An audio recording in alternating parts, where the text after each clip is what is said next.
Shalom saudara-saudara sekalian. Hari ini kita akan membaca dari kitab Kejadian pasal 4 ayat 10. Lalu kata Musa kepada Tuhan, Tuhan, aku ini tidak pandai bicara, dahulu pun tidak, dan sejak engkau berfirman kepada hambamu pun tidak. Sebab aku berat mulut dan berat lidah.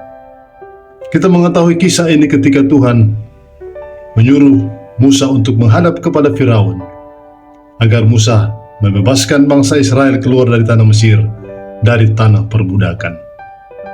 Dan apa jawab Musa? Musa menolak permintaan Tuhan. Dia mengatakan bahwa dia adalah orang yang tidak pandai bicara. Bahkan dikatakan di situ bahwa Musa mengatakan, Tuhan, utuslah orang yang patut kau utus. Seakan-akan dia mengatakan bahwa Tuhan, aku ini adalah orang yang tidak patut kau utus untuk menghadap ke Mesir, untuk menghadap ke Firaun, untuk meminta bangsa Israel keluar dari tanah Mesir. Di situ dikatakan, murkahlah Tuhan. Tuhan murka karena Musa menolak perintah Tuhan. Namun kita tahu bahwa apa yang ada di balik hati Musa sebenarnya. Sebenarnya Musa adalah orang yang berhikmat karena dia dibesarkan dalam lingkungan istana. Sebagai seorang pangeran Mesir, dia mendapatkan pendidikan yang terbaik. Bahkan dalam kitab Kisah Para Rasul pasal ke-7 dikatakan bahwa Musa mendapatkan hikmat seluruh hikmat Mesir, dan dia berkuasa atas perkataan dan atas perbuatan. Artinya, Musa menguasai seluruh ilmu pengetahuan yang ada di Mesir. Dia dididik untuk menguasai seluruh bidang, bukan cuma satu bidang. Seluruh bidang dikuasai oleh Musa. Kita membayangkan saat ini, sulit kita mendapatkan orang yang bisa menguasai seluruh bidang ilmu pengetahuan. Musa pada zamannya, dia menguasai seluruh ilmu pengetahuan, sehingga dikatakan dia berkuasa atas perkataan. Hikmatnya itu sangat tinggi, dan dia cakap dalam perbuatannya. Namun di hadapan Tuhan, Musa mengatakan, Tuhan, aku tidak patut.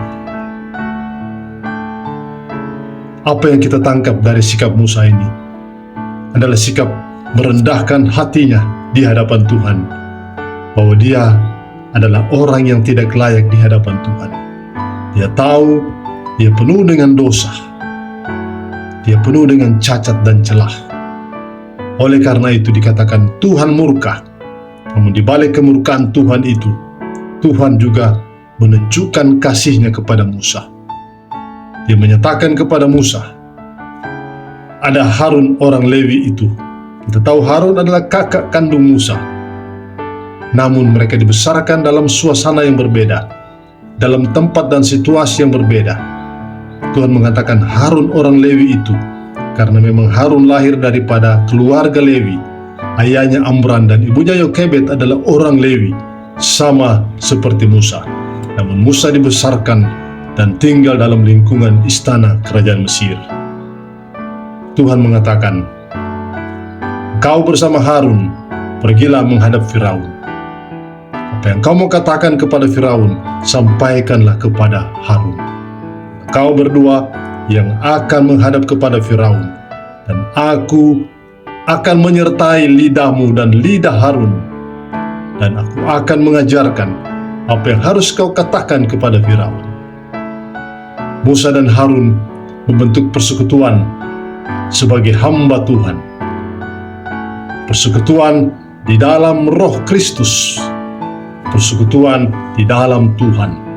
Kita tahu bahwa Yesus Kristus Tuhan kita membangun gereja di atas dasar yang kokoh, di atas iman dan pengharapan kepada Kristus Tuhan kita.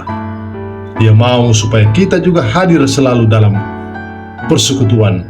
Dia mau supaya kita juga membentuk persekutuan yang indah di dalam Tuhan. Dia mau kita selalu setia dalam persekutuan. Persekutuan di antara sesama orang percaya, di antara sesama tubuh Kristus, dan persekutuan dengan Kristus, Sang Kepala Gereja, Raja kekal kita. Oleh karena itu, dalam segala kehidupan kita, aktivitas kita, sama seperti Musa dan Harun bergandengan tangan menghadapi tantangan yang begitu berat, namun mereka berhasil membawa bangsa Israel keluar dari tanah Mesir. Dari tempat perbudakan, mereka berhasil untuk meyakinkan Firaun, dan Firaun melepaskan mereka. Mereka membawa bangsa Israel keluar dari tanah perbudakan. Selama 400 tahun mereka dijajah, diperbudak. Kurang lebih 600.000 orang Israel keluar, 12 suku Israel keluar dari tanah perbudakan menuju ke tanah Kanaan. Dan Tuhan menyertai mereka karena persekutuan di dalam Kristus yang kokoh. Oleh karena itu, marilah kita setia membangun persekutuan dalam keluarga kita, dalam komunitas kita, dalam pekerjaan kita, dalam gereja jemaat Tuhan.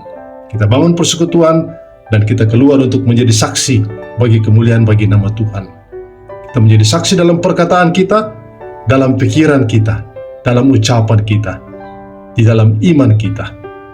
Roh Kudus menyertai kita sekalian. Tuhan Yesus memberkati.